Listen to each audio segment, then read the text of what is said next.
क्यों करनी चाहिए चार धाम की यात्रा? क्या मिलता है शुभ फल? देवभूमि उत्तराखंड भारत के उत्तर पश्चिम दिशा में बसा ये हिमालय राज्य देवभूमि के नाम से जाना जाता है। हर वर्ष देश विदेश से लाखों सनातनी यहाँ की दिव्य तीर्थ स्थलों का दर्शन करने पहुँचते हैं। उत्तराखंड की चार धाम यात्रा से पूरे विश्व में बसे हिंदुओं की आस्था जुड़ी हुई है। आइए इस पावन और फलदायी यात्रा की महिमा के बारे में विस्तार से जानते हैं।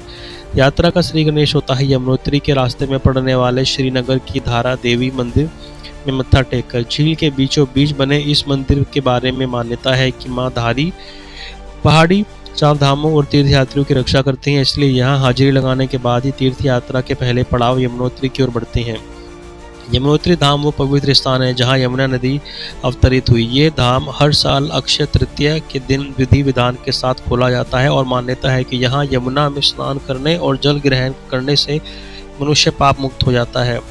ब्रह्मांड पुराण में यमुनोत्री धाम के बारे में विस्तार से बताया गया है। यमुना को सूर्य की छाया पुत्री कहा गया है। यमराज शनिदेव और वैवस्वनु इसके भाई हैं, जबकि बहन ताप्ती है।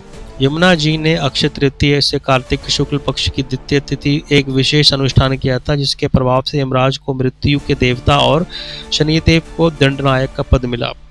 अपने भाई से आशीर्वाद स्वरूप में मां यमुना को वरदान मिला कि जो भी यमुनोत्री धाम में दर्शन स्नान करेगा वह कभी यमलोक के द्वार नहीं देखेगा और परम गति को प्राप्त होगा।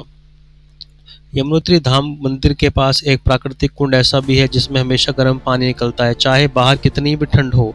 इसे सूर्य कुंड कहा जाता है। गर्म झरने में आलू और चावल पकाकर भक्त इसे मंदिर में चढ़ाते हैं और पके हुए चावल को प्रसाद के रूप में घर ले जाते हैं।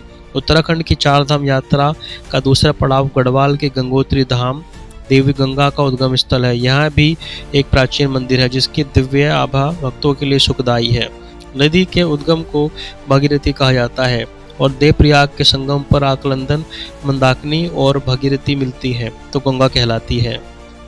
हिंदू पौराणिक आख्यानों के अनुसार देवी गंगा ब्रह्मलोक में ब्रह्मा जी के कमंडल में वास करती थी। राजा भगीरथ ने ब्रह्मा जी की तपस्या की।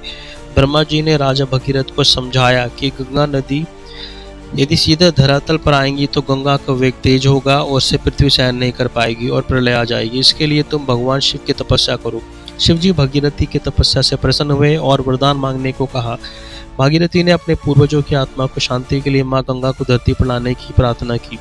तब ब्रह्मा जी ने अपने कमंडल से गंगा की धारा छोड़ी और शिव जी ने अपने जटाओं में उसे समेट लिया। वहां से गंगा जी धरती पर प्रकट हुई। मान्यता है कि गंगोत्री मंदिर की स्थापना भी भागीरथी जी ने की थी।